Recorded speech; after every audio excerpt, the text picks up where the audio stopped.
ہر عقیدہ اپنی نوعیت میں اپنے اوپر کے مقابلے میں غیر ضروری ہوتا ہے، لیکن جب وہ دین کی صورت اختیار کر جائے اور اس پر بد مذہب آ جائے تو پھر اس کو ماننا مستحب نہیں، فرض ہو جاتا ہے۔ مثال کے طور پر آپ دیکھیے، ایک جائز مسئلہ ہو اور اس کو ایک شخص حرام کہے تو یہ شریعت کا قاعدہ ہے، پھر اس کو کرنا ضروری ہے۔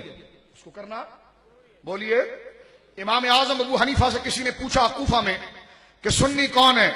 امام اعظم کہتے سنی وہ ہے جو اللہ کی توحید کو مانے، نبی کی رسالت کو مانے، ابو بکر و عمر کو افضل جانے، عثمان و علی سے پیار کرے، اور حوض کے پانی سے، مسجدوں میں حوض ہوتا ہے نا، حوض کے پانی سے وضو کو جائز سمجھے۔ کسی نے کہا حضور یہ حوض کے پانی کا عقیدے سے کیا تعلق ہے؟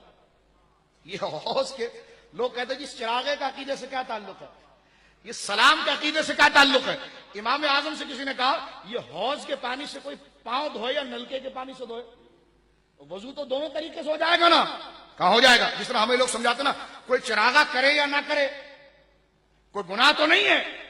میں نے کہا ذرا سنیں اس بات کو آپ کہ اگر حوض کے پانی سے پاؤں دھوئے یا منہ دھوئے، وضو کرے یا نلکے سے کرے، سمجھ رہے میری بات؟ آپ بات تو ایک ہے، امام اعظم کہتے ایک نہیں ہے۔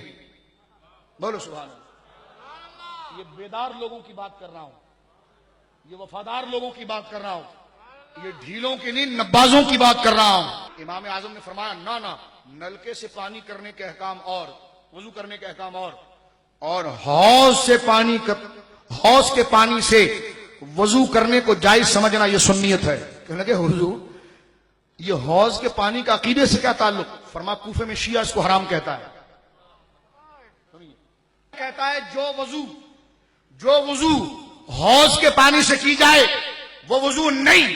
امام اعظم کہتے ہیں ہمارے دلائل کے اعتبار سے وہ پانی پاک ہے، اس سے وضو جائز ہے۔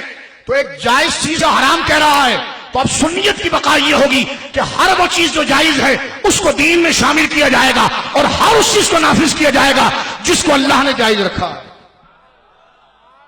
سمجھ رہے میری بات؟ آپ اس چیز کو محسوس کر رہے ہیں؟ اب آئیے اس چیز کی طرف۔ اب یہ چراغے کی صورت کو آپ دیکھ لیں، چراغا دیکھ لیں، انگوٹھا چومنا دیکھ لیں، میلاد دیکھیں، اپنے اعتبار سے یہ سب مستحب ہے، لیکن جب بد مذہب اسے حرام کہے گا تو اس کا کرنا ضروری ہو جائے گا، کیونکہ یہ وفاداری رسول کا تقاضا ہے، وفاداری رسول کا تقاضا ہے۔